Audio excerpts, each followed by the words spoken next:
I was in Sacramento a couple of years ago with my first book, and it's great to be back here. I want to give a special shout out to, I understand there's a few students from California State University here, and we're happy you're here. High school. High school, okay. High school. Okay, wonderful. Well, it's great you're here, and we're so happy to have you. So let me just tell you maybe a little bit about myself. I've taught international human rights at the University of Pittsburg School of Law since 2012. I'm a lawyer by training. I worked for the Steelworkers Union for 25 years in-house, as an in-house lawyer. Went to Columbia University School of Law. But way before all those things, I got interested in Latin America. Like a lot of people, my first foray into Latin America was in Nicaragua in the 1980s, which was for me a very profound experience. I was 19 years old, and I went to Ocotal on the Honduran border, which was a war zone at the time, ostensibly to do reforestation work, but mostly to learn about Nicaragua, about the Contra War that the U.S. was sponsoring against Nicaragua. And really my ideas of the world at that time flipped. You know, I went to Nicaragua essentially believing that as I had been taught, as we've all been taught from day one, that the U.S. is essentially a force for good, democracy and freedom and human rights in the world. And after that trip, I couldn't believe that anymore, and I haven't believed it since. In the case of Nicaragua, you had a country that was under decades of dictatorship.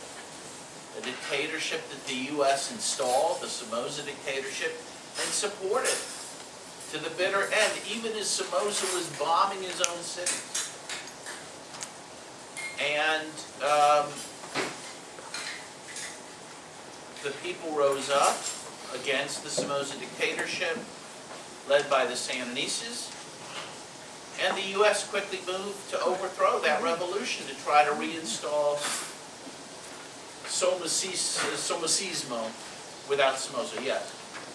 Dan, I just want to let you know that I recognize most of the people in this group from meetings of Sacramento Action for Latin America and Peace Action and the Zapatistas.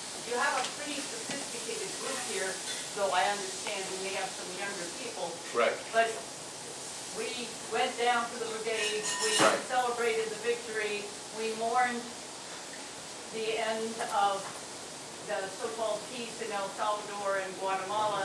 That was no peace.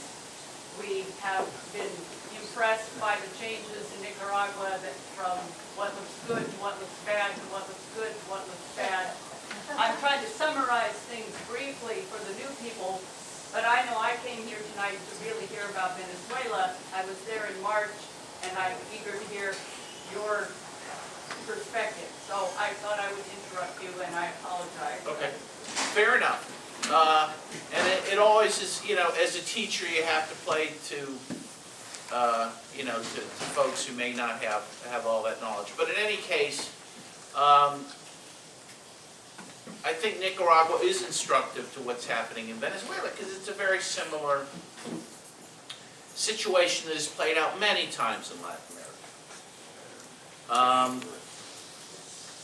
And sadly, the U.S. continues to do the same, to run the same game and the same plays to overthrow governments, and yet a lot of folks don't see it that way. Right now, we're being led to believe that the U.S. is engaged in a humanitarian intervention in Venezuela. That it is there to help the Venezuelans because they have a lack of food and they have a lack of medicine, and we're here to help. Meanwhile, what is ignored in the coverage of Venezuela so much is that it's U.S. sanctions that are leading to the deprivations in Venezuela and really speeding them up at this point because of the new sanctions that have been announced by Trump even in the last week. First of all, let me talk a bit about Venezuela and its recent history. A lot of, again, the coverage of Venezuela has erased the gains of the revolution, of the Bolivarian Revolution. You are led to believe that the Bolivarian Revolution that was started by Hugo Chavez was a failure, has failed the people, has led to deprivations. And this simply is not true. And so we have to at least start with the facts about that. And so one good place to start is the liberal left-leaning institution known as the World Bank. And here's what they had to say about Venezuela. In 2013, that would have been, of course, about 14 years into the Bolivarian Revolution. Among the most important programs that oil resources have helped to finance are the broad-based social programs called misiones. Economic growth and the redistribution of resources associated with these missions have led to an important decline in moderate poverty from 50% in 1998, that's when Chavez was elected, to approximately 30% in 2012. Likewise, inequality has decreased, reducing the Gini index from 0.49 in 1998 to 0.39 in 2012, which is among the lowest in the region. According to Fairness and Accuracy in Reporting, which I would urge you to be reading their reports that they're putting out almost every week on Venezuela, which are excellent, they put out the following recently. Under Chavez, poverty in Venezuela was cut by more than a third, and extreme poverty by 57%. In June 2013, the UN's Food and Agriculture Organization included Venezuela in a group of 18 nations that had cut their number of hungry people by half in the preceding 12 years, 14 of which were governed by Chavismo. 3 months later, the UN Committee on the Elimination of Racial Discrimination noted that it welcomes the progress made by the Venezuelan government in the area of education and its efforts to reduce illiteracy, as a result of which it was declared an illiteracy-free territory by the United Nations Educational, Scientific, and Cultural Organization, also known as UNESCO. Meanwhile, just this year, the UN commended Venezuela for being one of the few countries in the world that guarantees the right to housing. The Bolivarian government has built 2.5 million housing units in Venezuela. If you average about a family of 4 in each unit, 2.5 times 4 is 10. That's 10 million people housed out of a population of 30 million. Not bad. And by the way, not bad compared to what I've been seeing in my tour of the East Bay in Los Angeles, where we could use a little housing, where we see 10 cities being built up in the richest country and some of the wealthiest cities in the world. The one thing, when you go to Venezuela, and others who've been there can confirm or not confirm this, but from what I've seen there on my many trips, the one thing I have not seen is homelessness. That is the one thing that I have not witnessed while I was in Venezuela. Again, I would say it compares favorably to a lot of the cities in the U.S. In terms of this. But again, we are led to believe by the press that none of these things happen. And that the government is starving out its own people when it is the U.S. that is starving out those people. So let me talk about what has happened recently in Venezuela. So the statistics I just gave you, of course, were going up to 2012, 2013. Well, what happens after that point? A few things. In 2014, and there's a great story in the Independent of London on this. In 2014, the U.S. and Saudi Arabia collude to flood the international market with oil above OPEC levels. in order to greatly reduce the price of oil. And as the Independent points out, this was mostly aimed at trying to undermine the economies of Russia and Iran. And while those economies were undermined, as the Independent pointed out, Venezuela was devastated. And so you might recall that due to this, in 2014, oil went from something like $125 a barrel to a low of $5 a barrel. Now, Venezuela depends on oil for nearly 80% of its revenue. So you can see that its revenue was wiped out almost overnight. To add further injury to the economy, in 2015, Barack Obama began to sanction Venezuela. He twice declared Venezuela a unique threat to U.S. national security.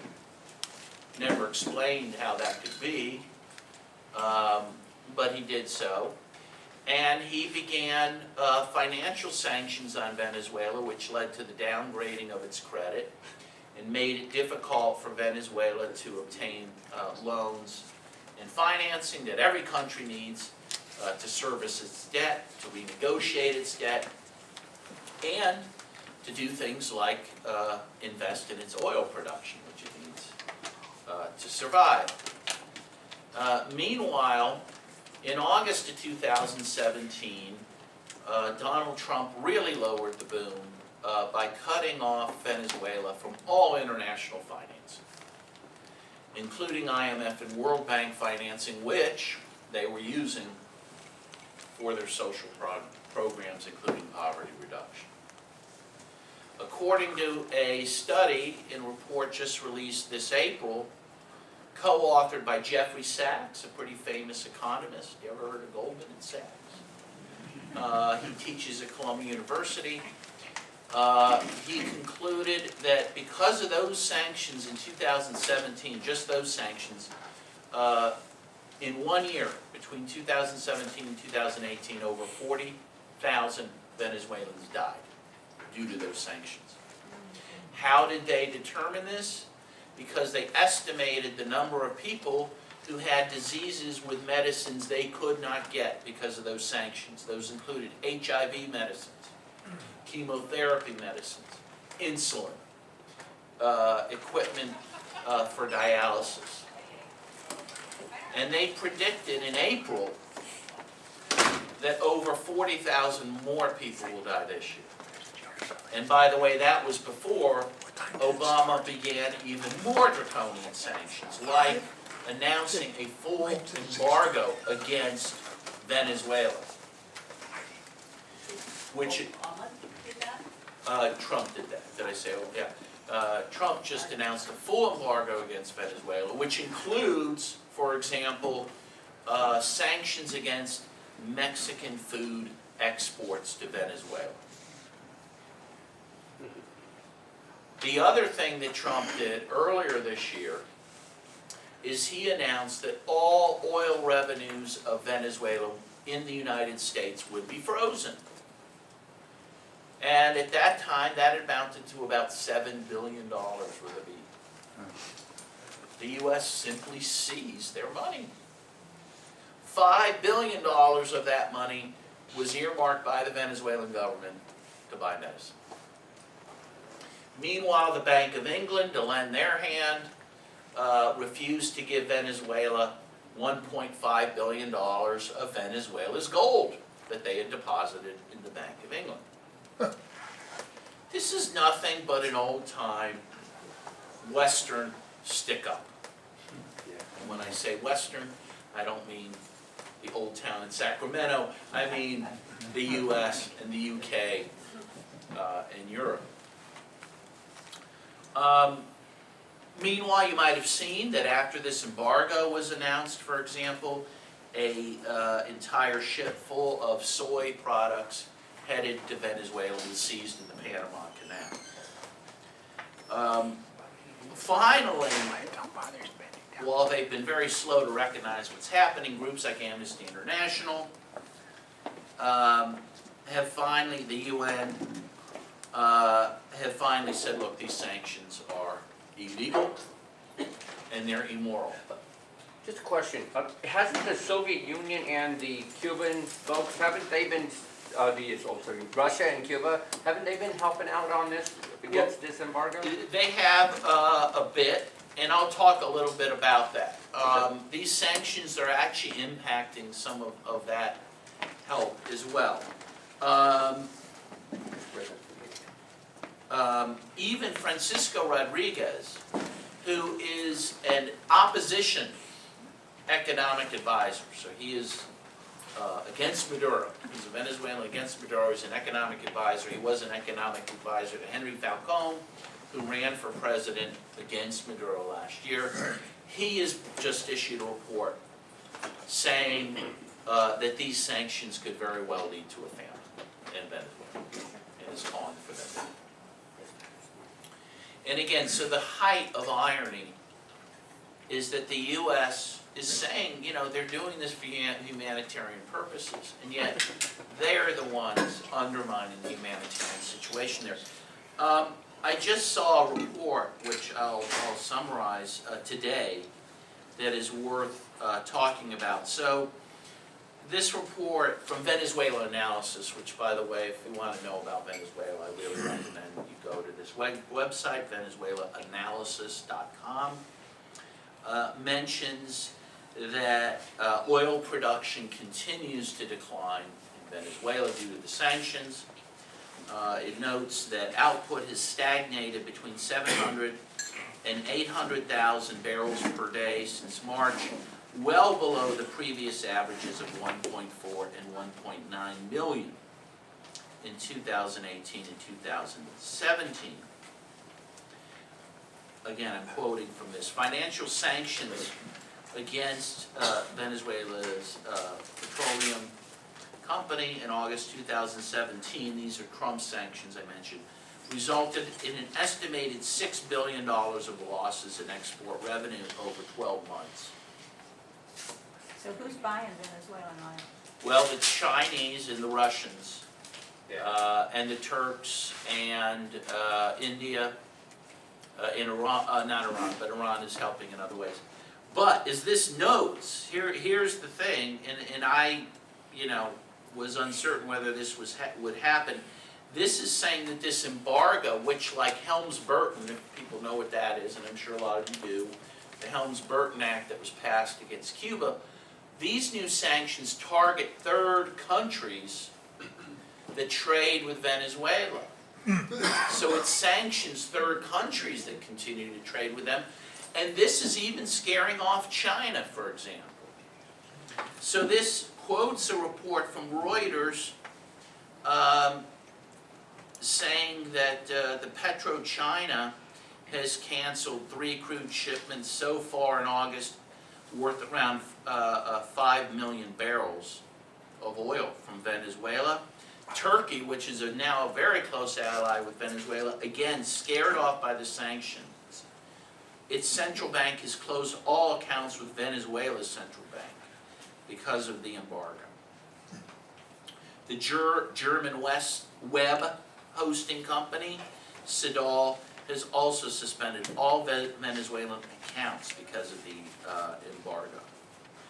So what you're seeing is effectively a blockade against Venezuela, which will only make suffering there even greater.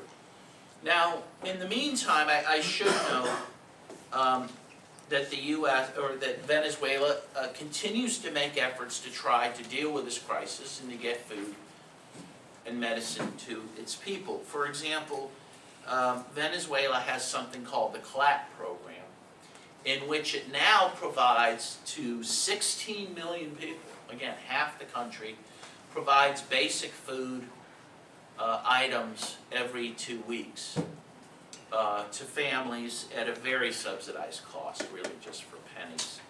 And these items include basic staples like rice, beans, corn, flour, sometimes meat if they can get it.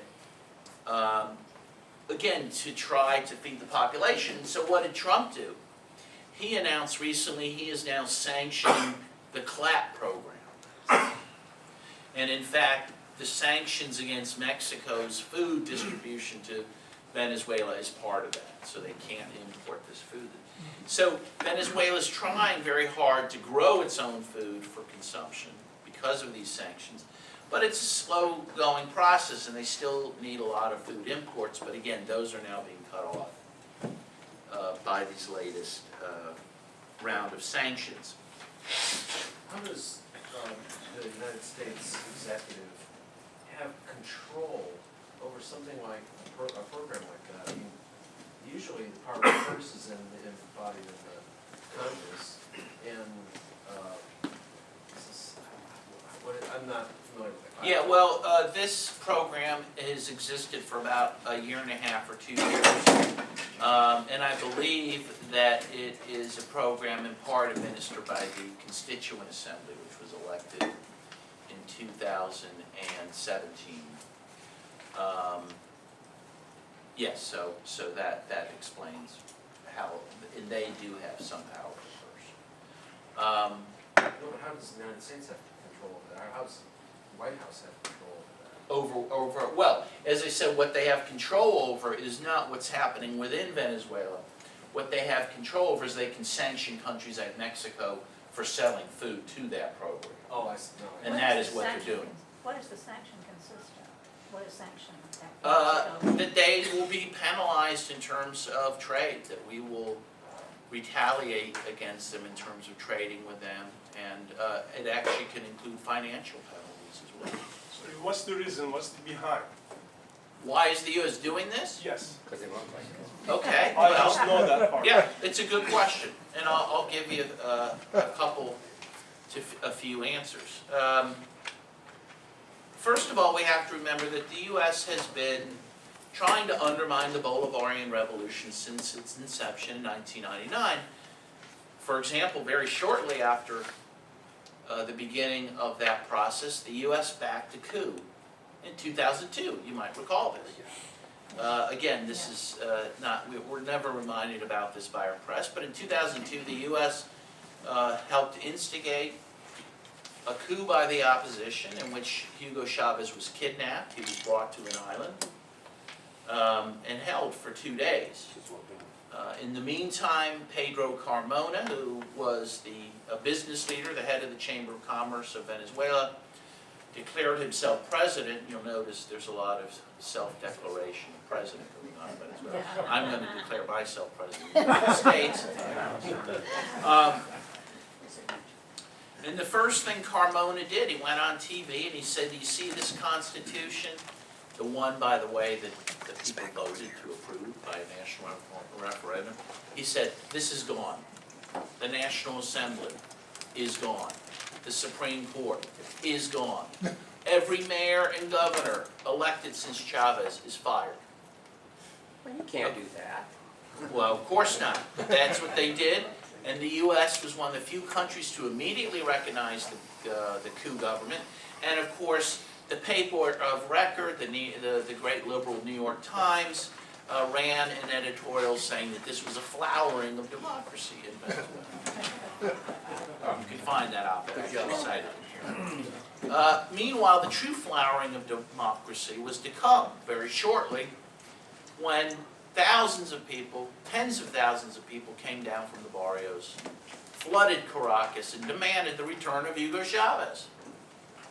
And he was returned to office upon the demand of the people. Actually, if you want to see, an incredible film, if you haven't seen it, The Revolution Will Not Be Televised, details the coup and the return of Chavez. It's a very beautiful, amazing film. Filmed by accident, really, by an Irish film crew who happened to be in Venezuela at the time. They were in the presidential palace when he was taken away, and they kept filming. So it's a pretty amazing film. But the point is, so then it still begs the question, why? Why have we not been able to live with the Bolivarian Revolution? Well, there's a few reasons. One, I would submit, is that Venezuela, as Nicaragua did before, as Chile did before that, it represented the danger of a good example. It represented the danger of a country who for 100 years had been under the thumb of the United States, whose economy was engineered by the United States to make sure that it provided oil to the U.S. on good terms and made sure that U.S. companies profited from that oil. It then began a process under Chavez in which it sought independence from this, which is unacceptable. And just as the U.S. supported the Contras in Nicaragua to overthrow the Sandinistas, the U.S. again took measures against Venezuela for the very same reasons.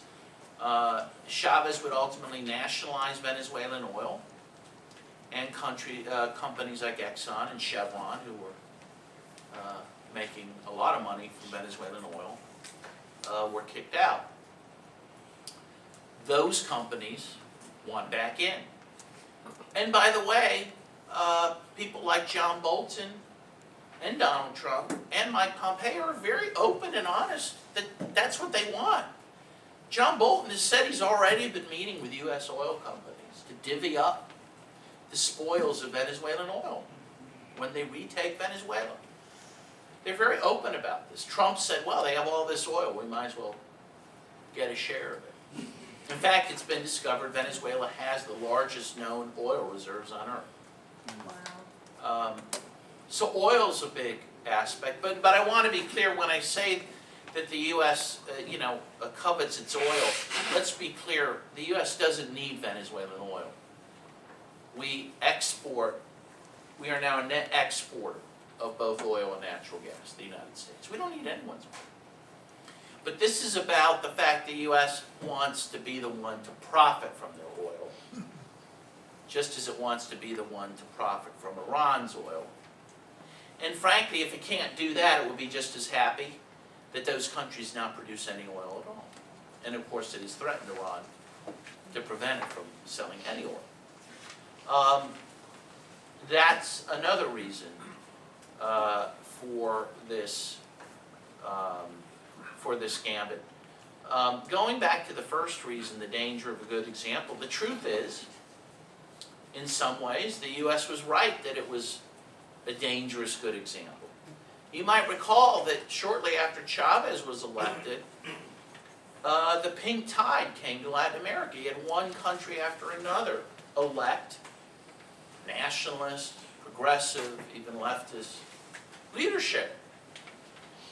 This is what frightened the United States. And as I detail in the book, the U.S., while it was trying to undermine Venezuela, was effectively rolling back the pink tide. For example, in Brazil, the U.S. Justice Department worked very close with Brazil's Justice Department in prosecuting Lula da Silva, the most popular politician in Brazil, who would have won the last election with 80% of the vote, except that he was sitting in jail with the help of the United States. But that's democracy, U.S. style, right? And so the guy who was elected, Bolsonaro, is now our big friend. And what's Bolsonaro doing? Well, the big things, what's that? Clearing out the Amazon. Yeah, he's now opened the entire Amazon, the lungs of the world, to exploitation. Civil rights. And he is moving indigenous people off the land. That's our buddy in Brazil. He's the guy who's going to help us overthrow the Maduro government in Venezuela. And again, that shows really how this all works. And again, what the U.S. wants. The U.S. wants everything. You know, Michael Parenti, who actually had the honor of meeting over the weekend for the first time from Berkeley, if people know Michael Parenti. He pretty guy willing to speak the truth, to speak his mind. You know, he said, "What do the capitalists want? They want everything." And they see a chance to get it now with a Bolsonaro.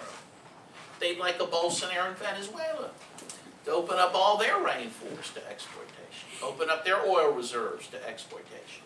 and their gold reserves, which are significant, and their coltan reserves. That's what this is about, largely. And it's pretty scary. Again, not a fate that any of us should want.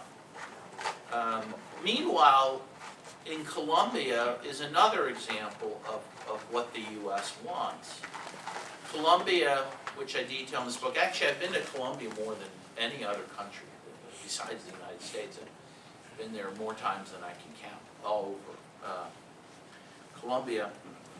Colombia is the #1 ally of the United States in the region. They have, since the year 2000, received over $10 billion in U.S. military assistance. At least at one point, they were the 3rd largest recipient of U.S. military aid on earth. 3rd only to Israel and Egypt, which are always #1 and 2. That never changes. And what have we gotten for that aid?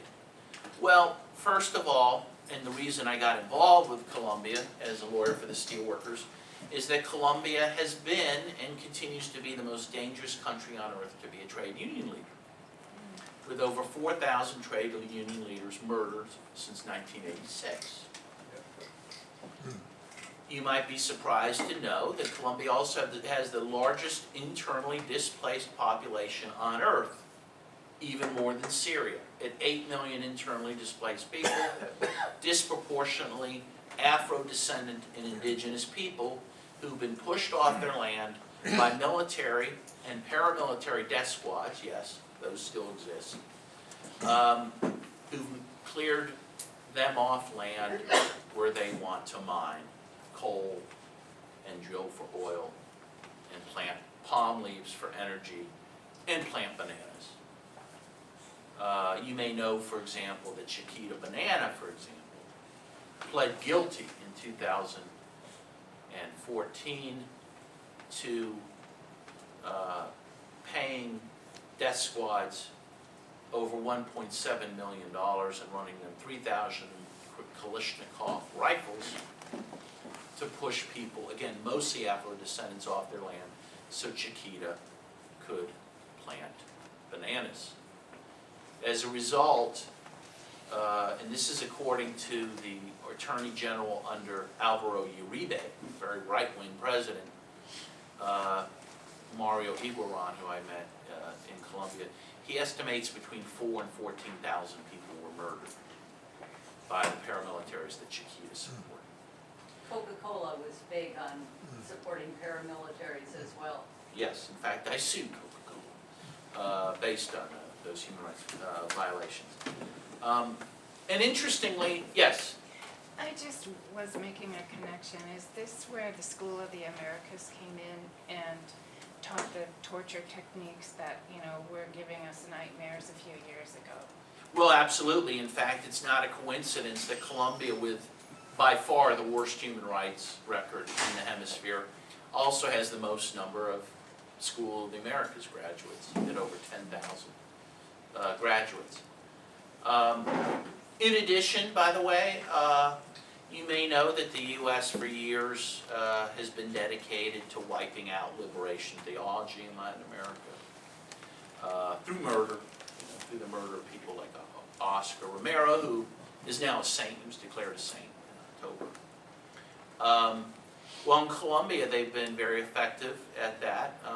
According to the Colombian Catholic Bishops' Conference, over 80 Catholic priests and 2 bishops have been murdered since 1984 because they advocated for the poor. Meanwhile, since the peace agreement was signed in 2016, over 700 social leaders have been killed in Colombia. Over 92,000 people have been forcibly disappeared in Colombia. You might recall Argentina was known as the disappearance capital of the Americas during the Dirty War. Well, 30,000 people were disappeared there. Over 3 times more have been disappeared in Colombia. 90,000. 92,000. According to the International Red Cross, and I apologize because that's a little dated, that was in 2014 the Red Cross said that, and those disappearances continue. I know you hear this every day on the news, so. Yeah. Right. Meanwhile, there was another interesting scandal during the height of Plan Colombia, which was Clinton's military plan for Colombia. During the height of this, between 2002 and 2009, the Colombian military, and it now admits this, murdered 10,000 civilians in cold blood, dressed them up as guerrillas in order to keep justifying U.S. military assistance. This is now being investigated by the International Criminal Court, which I'm sure will do nothing, because as you know, the International Criminal Court only prosecutes Africans, and that's a fact. No one outside of Africa has ever been prosecuted by the International Criminal Court. Human rights in general is for the weak, it is not for the strong. But in any case, that's Colombia, that's our friend. And in fact, Alvaro Uribe, who was the right-wing president that presided over the worst years of repression and violence in Colombia, George Bush said he was his good friend. He gave him the Medal of Freedom, Presidential Medal of Freedom, and Obama also had him to the White House. He was a good friend. We actually tried to sue Uribe because he was teaching at Georgetown, and we served him with papers trying to sue him for his human rights abuses. And the State Department, under Obama, intervened and said that no, he should not be sued for those crimes. Those are our buddies.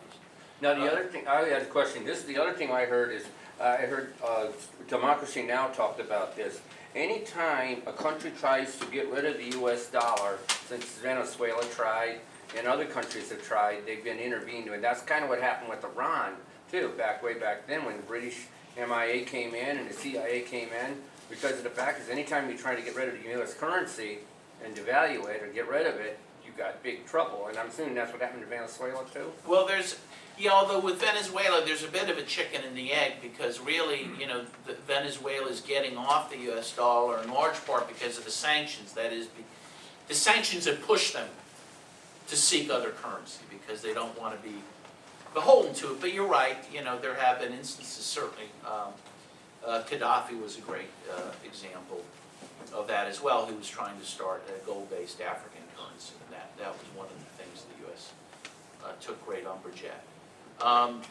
And I guess I'll just end with a little discussion of Libya, because I think it's very relevant here, and it gets to something that I speak about, and I'm actually writing a textbook about it now. One of the things, it always baffles me how people, particularly liberals who don't like Trump, and they, for good reasons, they know Trump's a racist, and he hates immigrants, and he puts kids in cages, etc. And yet, many of these same liberals go along with his regime change plans, right? And even on KPFA, for example, I can tell you that there was a huge debate whether to sponsor an event of mine in Berkeley, because there's people there who support these things, even though, again, they oppose Trump on everything else. But the problem is twofold. People still, I think Americans, and it's not just my idea, but others as well, are probably the most ideologized people on the planet. And one of the ideologies that we hold so dear, whether we're even conscious of it, is American exceptionalism. Oh, boy. And that is the idea that the U.S. is this unique force for good in the world. It must act in the world to defend democracy, human rights, etc. That kind of goes back to my Nicaragua thing. And of course, that has led inevitably to this doctrine called humanitarian interventionism, or R2P, the right or responsibility to protect, which was invoked, for example, to attack Libya. And this is the notion that one country can militarily invade another in order to protect human rights. Now, of course, as Jean Bricmont, who wrote a great book called Humanitarian Imperialism, notes, humanitarian interventionism is like the Mississippi River. It only runs north to south. Right? It's always for countries, developed countries of the north, who intervene to protect the human rights in the global south, right? Well, Libya was a great case in point, and here's why. Because one of the people that led the charge for that intervention was Samantha Power, who became famous and won a Pulitzer for her book, A Problem from Hell, which was a book decrying genocide. And the gist of her book was all these genocides are committed in the world, of course by other people, not me. But they do happen because we, meaning the U.S. and the West, look away and don't do enough to stop the genocides or prevent them. This is the gist of the book. Of course, she doesn't talk about the Guatemalan genocide, which the U.S. Supported, or the genocide of the Native Americans, or the genocide in Vietnam, which I think was a genocidal war. In any case, but she gets into things like Rwanda and other things. Says it's the U.S.'s really sin of omission that those things happen, but not commission. So she finally got her chance to put these brilliant ideas into practice when she was made U.S. ambassador to the United Nations under Obama. And so what did she do in that position? Of course, she facilitated genocide. And I'll give you two examples of this. It was Obama who began to fund or to sell arms to the Saudis for their war in Yemen. It is estimated that by the UN that by the end of this year, 10 million Yemenis will die due to that war. Well, early on, after the U.S. began sending arms to Saudi Arabia for this genocidal war, there was a move in the Security Council to pass a resolution to investigate war crimes issues in Yemen. And Samantha Power, as ambassador to the UN, made sure that resolution never came to the floor. The other thing she did, of course, along with Hillary Clinton and Susan Power, was push to invade Libya in order to prevent genocide there. But of course, it was a genocide that came about as a result of their actions. And I'll explain how that is. Susan Rice. Susan Rice, who did I say? That's Susan Rice. Oh, yeah. Yeah, Susan Rice. So there were three basic lies that the cabal that I just mentioned pervade in order to justify the war in Libya. One, they said Gaddafi was handing out Viagra to his troops to engage in mass rapes. You may recall this.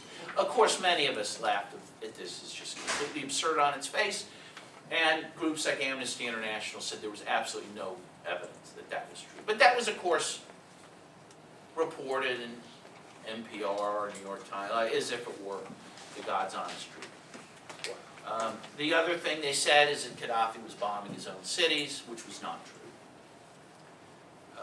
Demonstrably not true. And the third, though, was the most insidious lie. That Gaddafi was using black mercenaries to carry out abuses against his people. Now, people may say, well, you know, this is an African country. Yes, it's an African country that lives both in the Arab world and the African world. And so there are, you know, Arab livings and there are African livings. And actually, Gaddafi invited a lot of African workers to work in Libya. And in fact, as Amnesty International would later report, but too late, because they supported the invasion, they licked their lips at the idea of bombing people for human rights. They did report, no, there weren't black mercenaries. In fact, those were guest workers you're talking about. And interestingly, the news reported you could tell who the mercenaries were by their yellow hard hats. Yeah, they were construction workers. But this lie did two things. One, it paved the way for the bombing of Libya, which has led to a failed state. And, of course, as you know, and it's not disputed, that slaves are now being openly sold in markets in Libya as a result of the failed state we created. But even beyond that, The claim that Gaddafi was aligning with black mercenaries led the jihadists that Obama funded to overthrow Gaddafi to attack black migrant workers living in Libya. They depopulated entire black towns. They murdered black immigrants without warrant, and they put thousands in jail. That's called a genocide. Because they did it because they were black. And they did it in part because of those lies that Samantha Power and her buddies told. She, to me, is the representative, the perfect symbol of the lie of humanitarian interventionism. And I'll just end my remarks in chief with the quote of Eduardo Galeano, one of the great Latin writers who wrote The Open Veins of Latin America. And he said that every time the U.S. saves a country, they convert it either into an insane asylum or a cemetery. And I defy anyone to show me a case where that didn't. Thank you.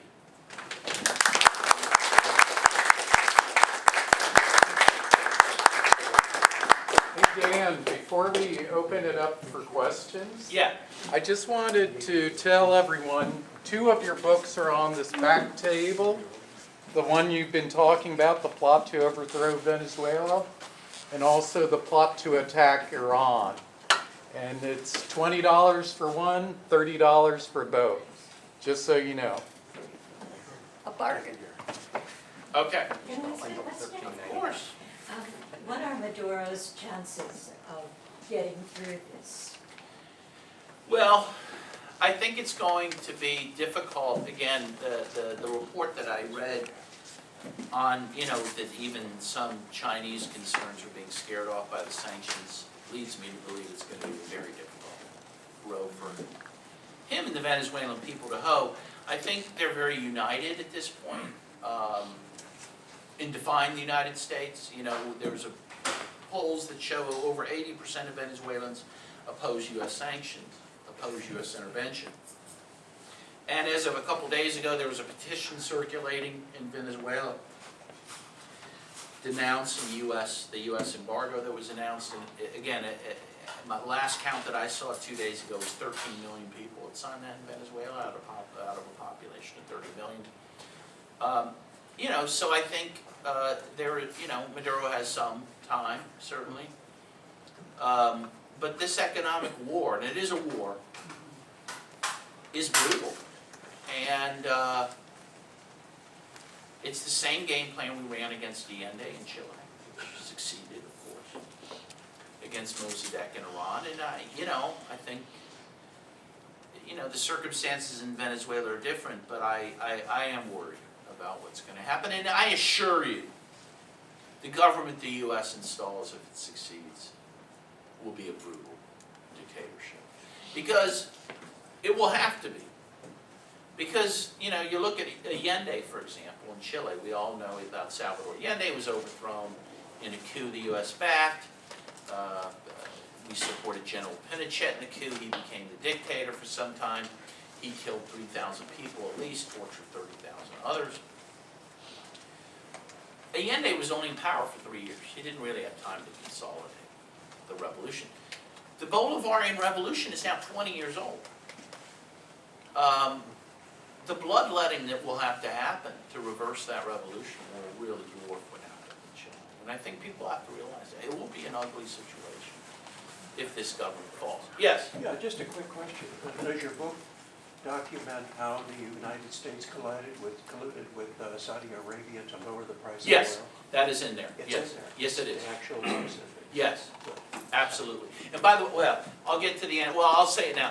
There's a little, it's the first edition. There's a little mistake, but if I tell you what it is, you'll get around it. In the index, Chapter 1 was originally going to be called Introduction, and then you'd have Chapter 1 to. Well, we just made it Chapter 1, so that but the index doesn't reflect that, or the table, the citations. So what is now listed as Introduction is really Chapter 1. Chapter 1 is really chapter 2. If you figure that out, you're fine, but I don't want to confuse you since you care about the endnotes. Yeah. Mhm. Yeah, so a few weeks ago, on behalf of the UN, Michelle Bachelet came out with a pretty disturbing report enumerating human rights violations and what I call mass murders by the Maduro regime. Is there any reason to think that that's not credible? And if there's some credibility to it, how can we, as people who want to express our solidarity with the people and express an anti-imperialist framework, find the right balance between doing that and not showing wholesale support for government that may be committing some serious violations? Well, first of all, I think there are reasons to be critical of that report, some of which have been set out better by others. A lot of the people that she interviewed don't even live in Venezuela anymore, a large number of those. She really didn't give credence to claims, by pro-Maduro people about pro-Maduro people who have been subject to violence. Well, we know that. Yeah. But look, I'm sure that there is some truth to it. Look, I wouldn't be surprised the country is under assault from another country. I'm sure there are some repressive means that have been taken to keep in power. But for me, I believe my main, well, I'll say something else about that. I believe that the U.S. threats against Venezuela and the sanctions would only lead to increased repression, not less. Naturally, right? So my main goal is to oppose U.S. intervention and U.S. sanctions. That's what I can do. That's the impact I can have. I live in an ostensibly democratic country. It's becoming less democratic by the day, but ostensibly. So here I can have some impact. And I think that the Venezuelans can deal with their own issues on their own. And I feel very strongly about that. I often, for example, think about, our own civil war that we had in this country and how, like, NPR would cover that civil war if they were sympathetic to the Confederacy. Right? I mean, seriously. Oh, Lincoln is now burning down Atlanta. Which he did. He is now attacking the poor Southerner, It was Sherman. Suspended habeas corpus. Yeah. And the Constitution's been suspended, or some rights have been suspended on numerous occasions during wartime. Venezuela's at war, I'm sorry. Things happen. And again, I think the U.S., far from preventing that from happening, is probably accelerating that by these threats. And that's what I'm going to focus on, And also because I do have some doubts about that report. And by the way, Michelet herself has now come out finally against U.S. sanctions, so I feel totally, justified in focusing on that. Yes? But can you say more about what you mean by focusing? I think that, we've heard such painful things, and, I think everybody here would love to be able to do something. Well, I think the one thing, first of all, there's an HR 1004 that is being considered, which would bar the president from unilaterally attacking Venezuela. People should support that bill, should advocate with their congresspeople to support that bill. 1004. And we should, again, join Amnesty International, join the UN, and Bachelet, and the loyal opposition in Venezuela in calling for the end of these sanctions. And again, urging our congresspeople to oppose that. I know, I see people look with, looks of despair, and that's a difficult thing to do, especially once they're put in place, frankly. But, that's what we need to do, in my view. shouldn't we urge the economists to explain to the overall population that there isn't such a thing as the free market also? Because I've seen, you know, the people in the US believe that they're fighting for free markets. And that free market is going to be a solution to a lot of our problems. Right. They don't understand that the free markets are not free, they're controlled, heavily by our Congress or president and powers that be, business, big business, all that. Trying to see, how can we teach people? Well, I mean, I certainly agree with that. In fact, I was just listening to a podcast before I came here by a guy who wrote a book called Trade is War, and he says exactly. And you know, if we look at the trade that the U.S. has had in recent years, again, particularly with Latin American and Caribbean countries, we see the U.S. trade, again, has caused starvation in these countries. I mean, for starters, Bill Clinton admitted this. You might recall that he admitted that the policies he had towards Haiti ended their ability to feed themselves. He said it might have benefited a few Arkansas farmers, but it completely undermined their farming, and they stopped growing rice for themselves. And then when trouble came and they didn't have the money to import food, it caused hunger, right? Similarly in Mexico, you know, the failed state we see in Mexico has a lot of its origins in trade, and particularly in NAFTA, in the provisions that aren't talked about a lot.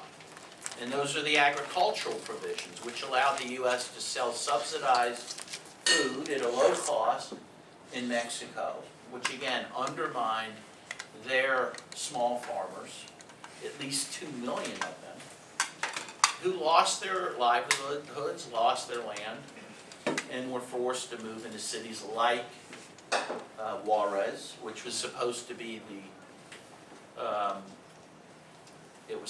the model city under NAFTA, and in fact it became the poster child, became one of the most violent cities on earth.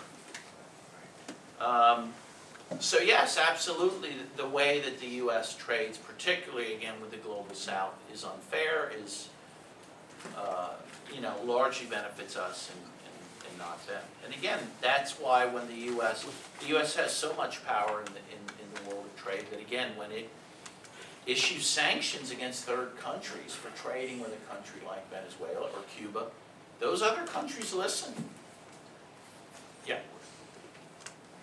So we have some 23 candidates for the Democratic presidency, and as far as I know, none of them have come out opposing the sanctions against Venezuela or opposing the U.S. policies, including under Obama, of sanctions against Venezuela. Why? What's going on there? Are they so much in the pocket of business? Well, I think, there is largely, again, bipartisan support for U.S. foreign policy aims around the world. Again, what Trump is doing now on the foreign policy field is not much different from what Obama did, maybe in degree but not kind. In fact, the statistic I saw is that Trump is now bombing, he is now bombing at a rate of one bomb every 12 minutes. And Obama only was bombing every 20 minutes. And W every 27 minutes. So, again, there's a degree there. But again, I mean, and look at the news, how they cover things, like Venezuela. Except democracy now covers it right. Yeah, they're pretty decent. They weren't great on Libya, by the way, but they were pretty decent on Venezuela. But for the most part, the mainstream press presents one side of the story. You never hear from people who support the government, even though there's pro-government rallies almost every day. But with Colombia having such a remarkably bad record, being the worldwide capital of assassinations of union activists and human rights activists, Cocaine. how is it that Congress rubber stamps attacks on Venezuela and is delighted to see NATO extending an arm to Colombia so that it's now included in NATO. Well, because one, probably a lot don't even know the facts about Colombia, but also it's irrelevant to them. Let's face it, the U.S., the last statistic I saw, it was in the Guardian, in the Guardian of London, the U.S. bankrolls 73% of the world's dictatorships. Oh, that's nice.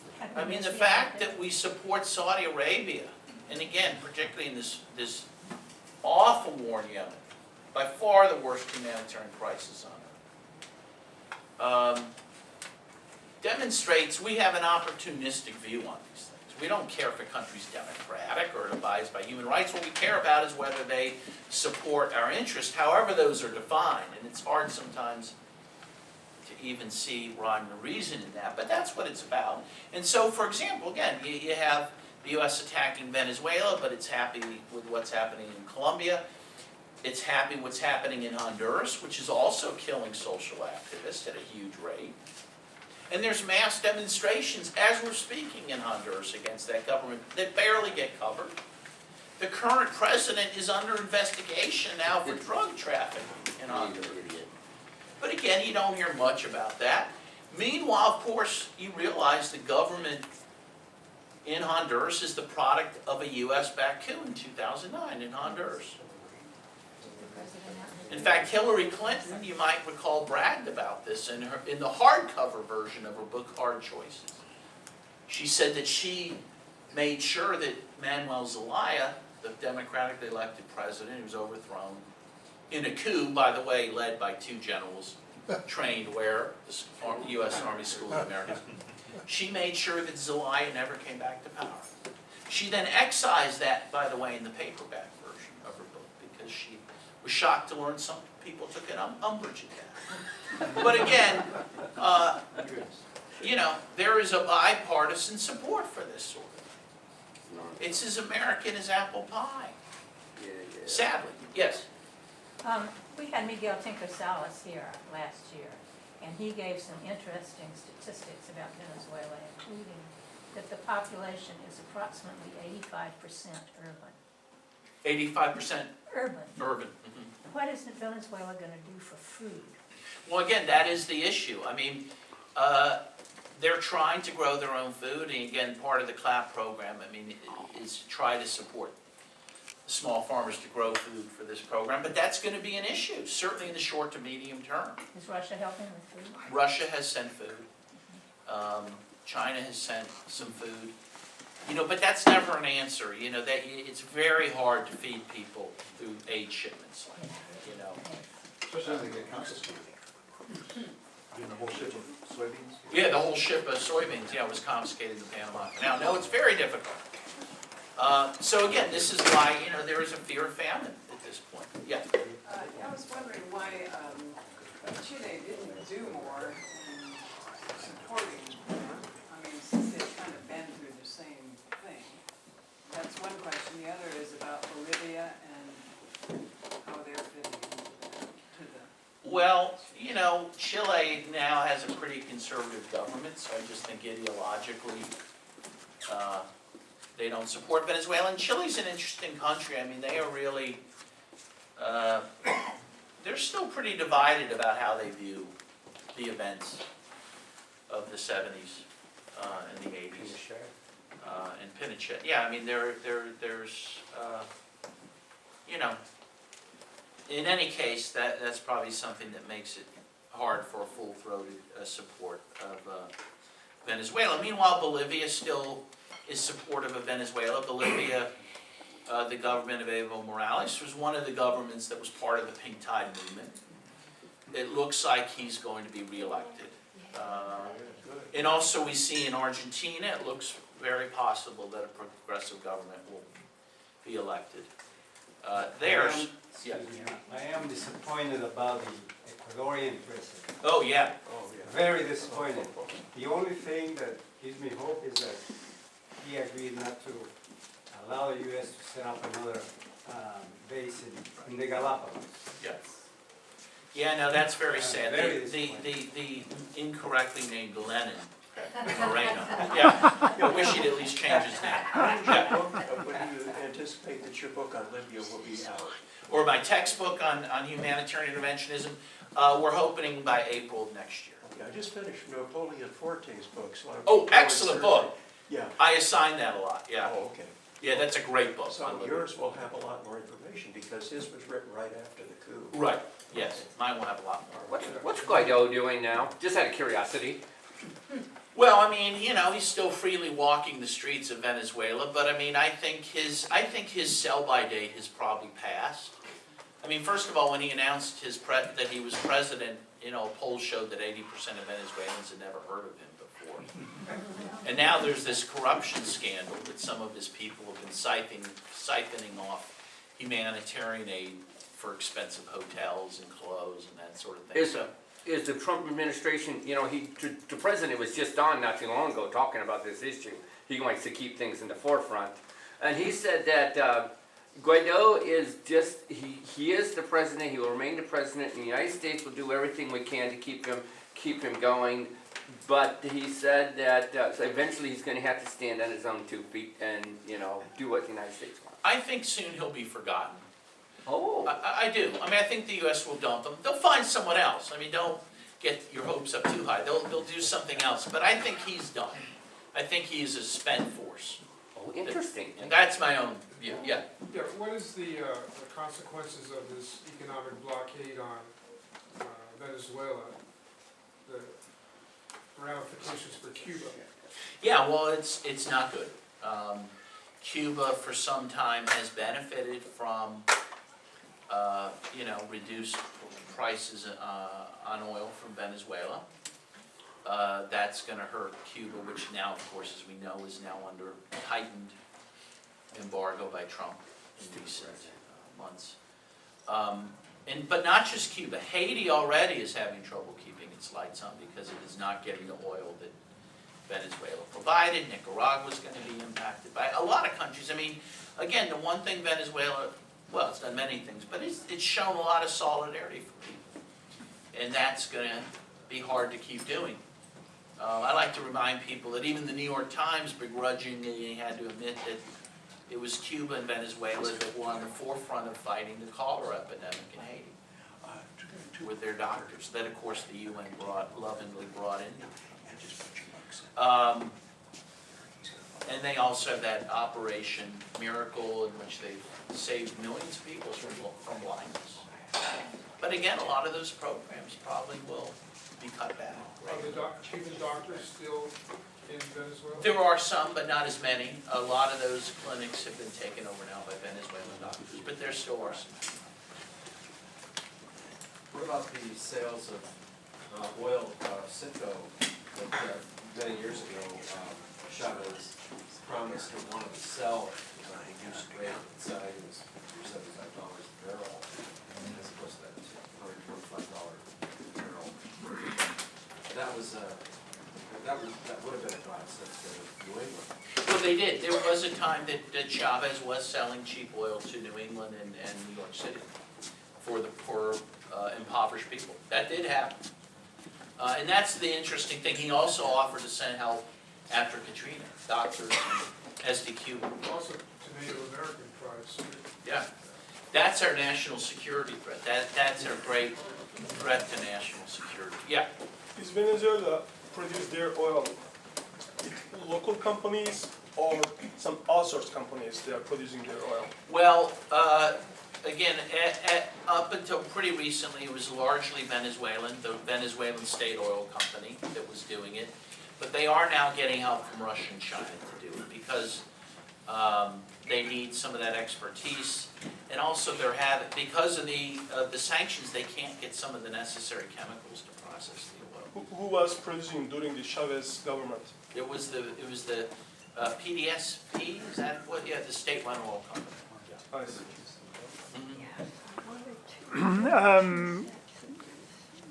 Considering your remark that this attacks on all these countries are bipartisan, what do you think can be done in the U.S. to create some alternative or to break the power of that bipartisan willingness to attack other countries. Yeah, well, I think what we need, and then obviously it's easier said than done, but I mean, you know, we need a vibrant peace movement. I mean, the peace movement we had in the '60s really did make some, you know, had some impacts on the culture, on our government, on our politicians, and even the peace movement in the '80s, you know, around the war in Central America had an impact. You know, twice Congress cut off aid to the Contras because of that movement. So that's the type of thing we need now.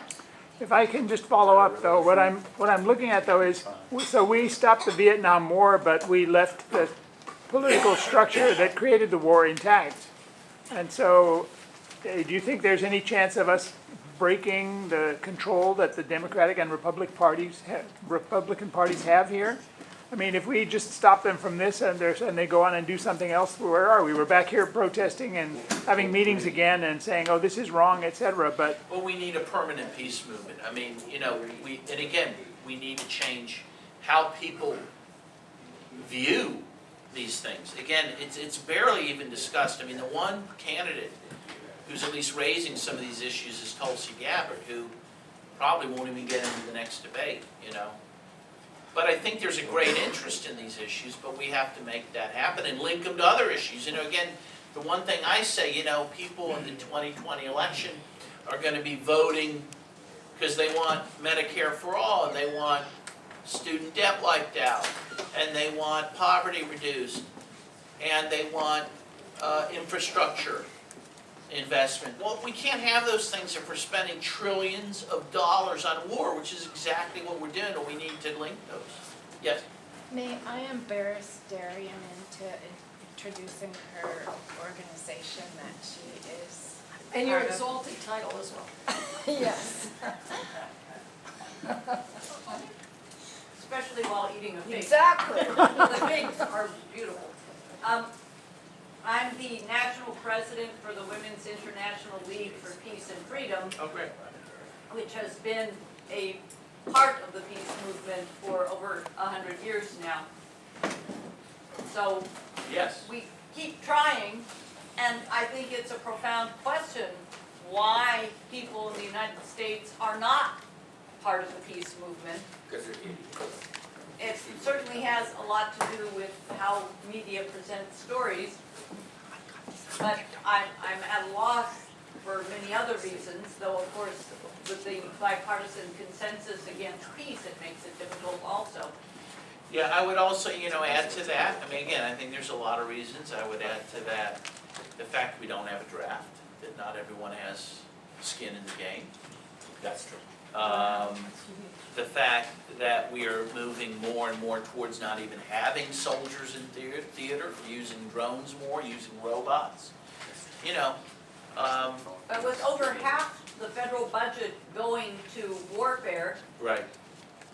when people complain about their taxes, are people so fearful that they will only continue to spend on any fantasy about protection and war and security? I truly think most people don't know that. I mean, they don't understand that most, you know, about half of their tax money is going to war. I think if they did, they'd oppose it. Again, do they feel empowered enough to do something about it? I don't know, but I do think that's a powerful issue. Yeah.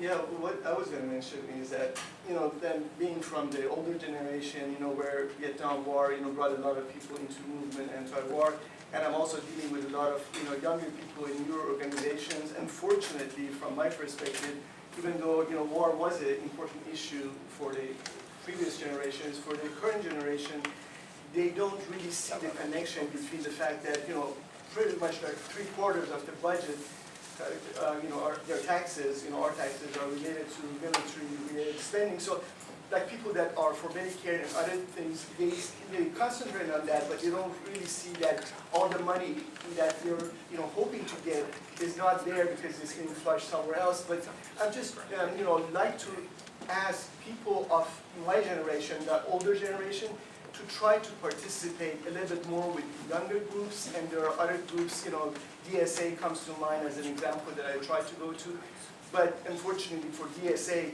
the anti-imperialism and war issue seems to be very low on the agenda. Right. And so for me, it would be really behooves on us, before we expire ourselves, to try to connect with the younger generation and try to remind them of the importance of this issue. Because like I said, they look at other issues which are important, that they're not unimportant, like rent issues and Medicare and this and that. But the fact is they don't realize that a lot of those issues cannot be solved until you tap to the $1 trillion per year that goes to military-related stuff. Yeah, I agree, we need to link those issues. I think that is a key to this. In Venezuela, in 2002, the revolution will not be televised, pointed out that it was the use of the media that Chavez was able to get one channel in Venezuela that kept the people informed, even though all the rest had been taken over were corporate and anti. And that was the point of the movie, The Revolution Will Not Be Televised, was that the people weren't going to see the real revolution on television. The television faked a lot of the footage for Right, a lot of Venezuelans, and the only way they were able to keep him in power and get the public re-energized was by the use of the media. So here, young people don't know any of these things right here in America because we have the complete control over media. But then Trump says, the media is the enemy of the people, but the media spins that as Trump wants to take away wants the media just to compliment him. But the real point of it is the American public realizes on a certain level that, especially on reporting about what really happened on 9/11, this is an example, but that the media is lying to the American public. So it's these different dichotomies or whatever. It's a complex thing, but it's the control of the media that keeps the young people stupid here. That's why they don't come to our peace vigils.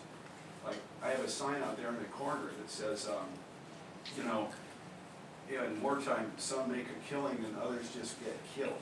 Right. Because that kind of brings it to the Sacramento people, the connection there, Yeah. And so if you could comment on that, we'd appreciate it. Well, I mean, I do think, again, this media monopoly is, again, Michael Parenti called it, does make it hard for people to even know there's a problem.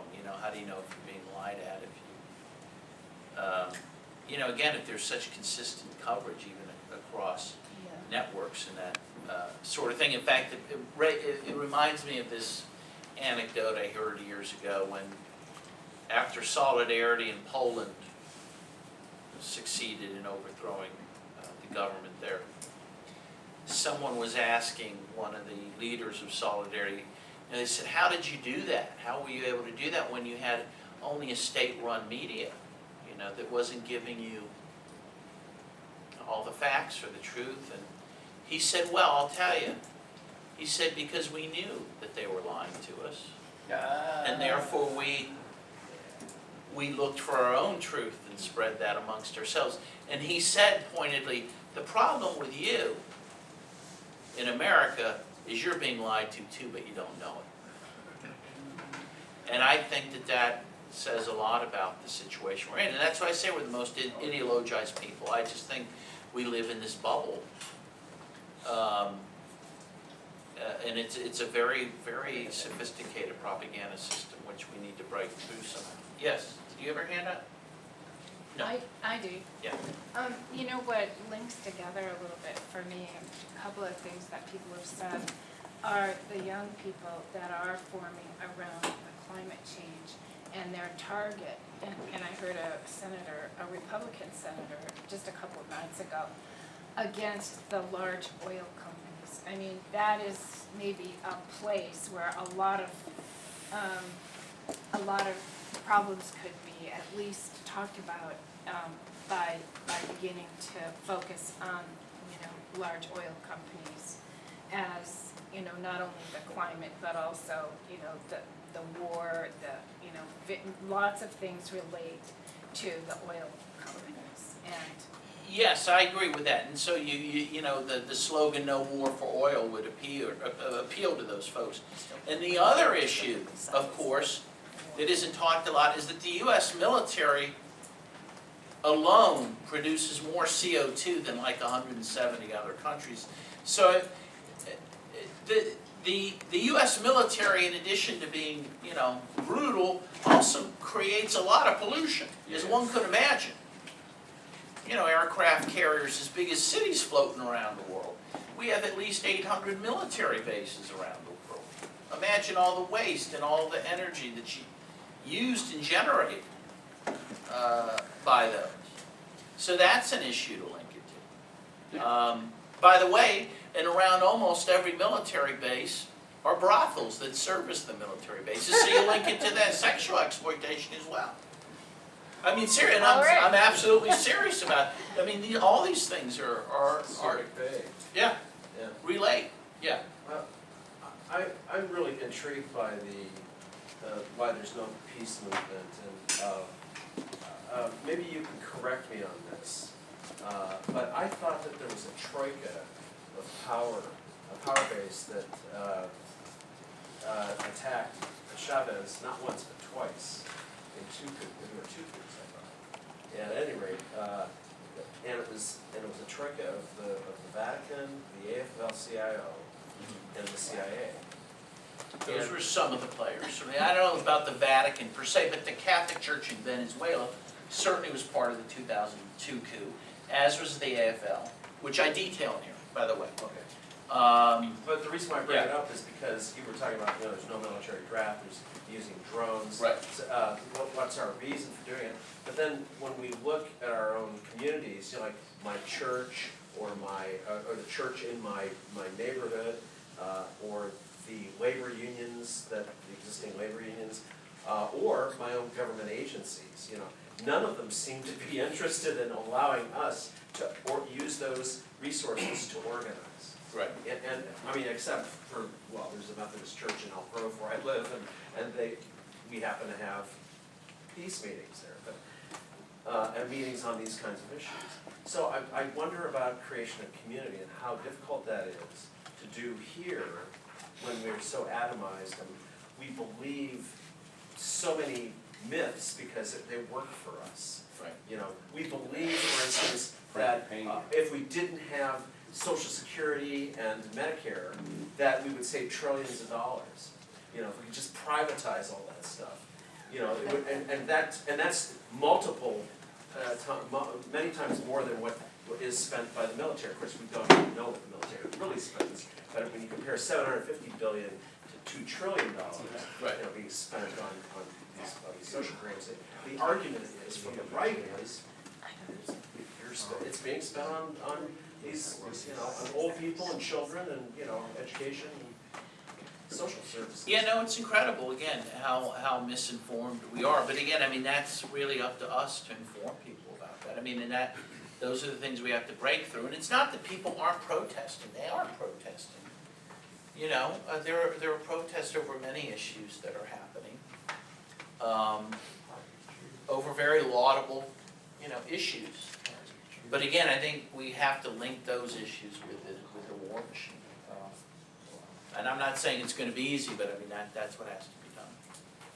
Yes, and then why don't those be the last two? Does that sound good? Does that sound like a deal? All right. Okay, my name is Ellen Schwartz, and I'm one of Darien's devoted acolytes. We are the Permanent Peace Movement. Now, what Mike said about how atomized we are is really good and pointful. There's a new word for us. Last night, Peter Lumsdaine told happily a much smaller audience that we should all get rid of our cell phones because, you know, people in years going by were able to organize big things without the use of any cell phones or social media.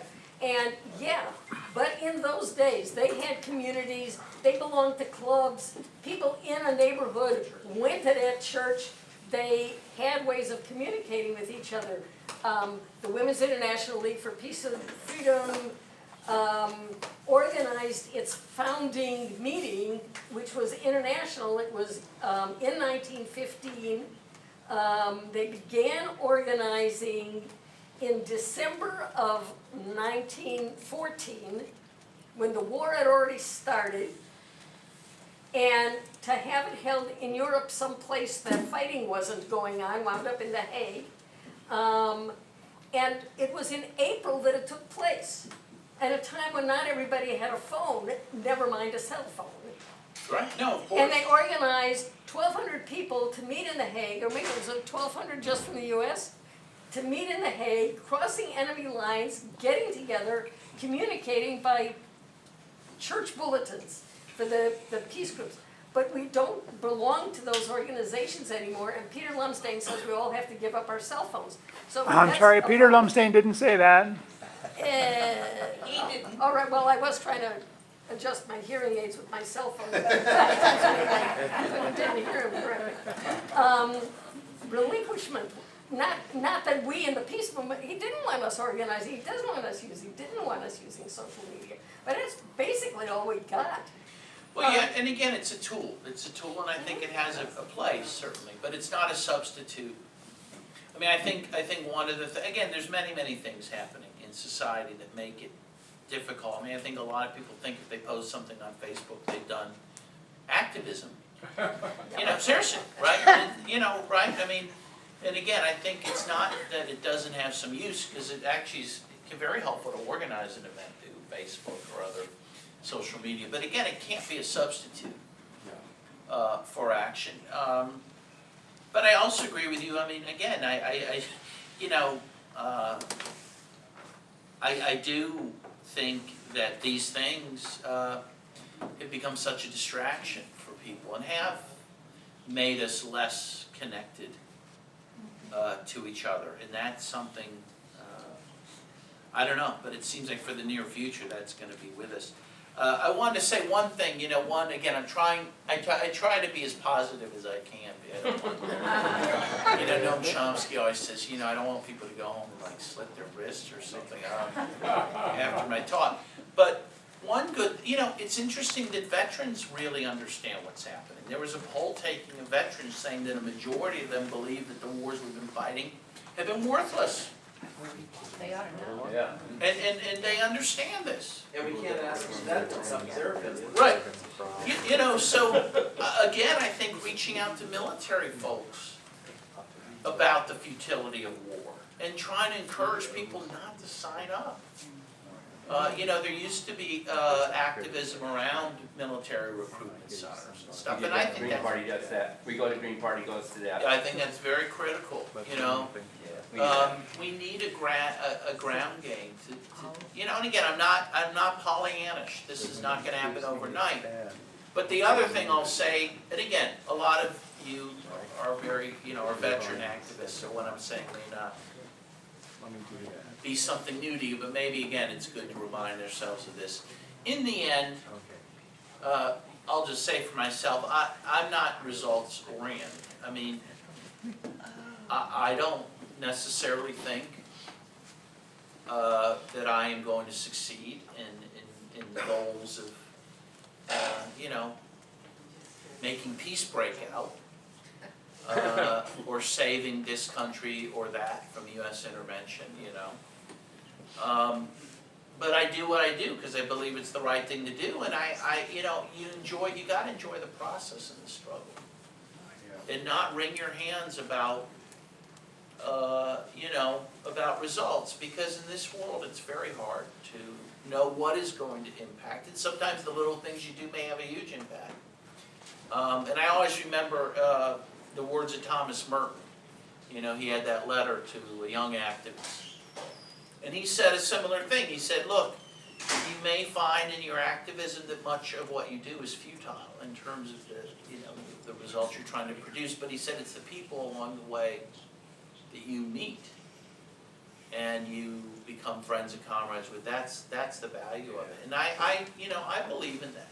You know, and I'm doing a tour around the country in North America. And I do feel, you know, that comradeship with people that I've never met with before, and then I stay in their homes, and, you know, and that is what it's about. And it's also about going to places like Venezuela and showing your concern for them and showing your solidarity and saying, I don't support what my country's doing, you know. And again, there's value in that. And that's what keeps me going, you know, and hopefully people can find similar things. Yes? Yeah, I was just gonna go and kind of reiterate, you know, what I kind of mentioned before, like when you go to peace vigils and stuff, pretty much you see, pretty much, and my experience has been older people, not very many Yeah. young people. So again, you know, I want to just reiterate the fact that I think there is a generational issue that we need to, the people our age, we need to connect somehow more with the younger generations, because it's almost like a native language that's going to be dying. Yeah. If we don't pass on these, you know, we don't share our, you know, values with them, it's not going to get passed on, you know. And I don't want to, you know, push for DSA, for example, but I mean, there's a lot of ways to connect with younger people. But my experience is DSA is one place to do it, and I'm not really, you know, pushing for them because I'm critical of them, of the fact that anti-imperialism doesn't seem to be a high priority on their issues. But the more people that are into, you know, old and anti-war movement get involved with those, hopefully will have a positive influence.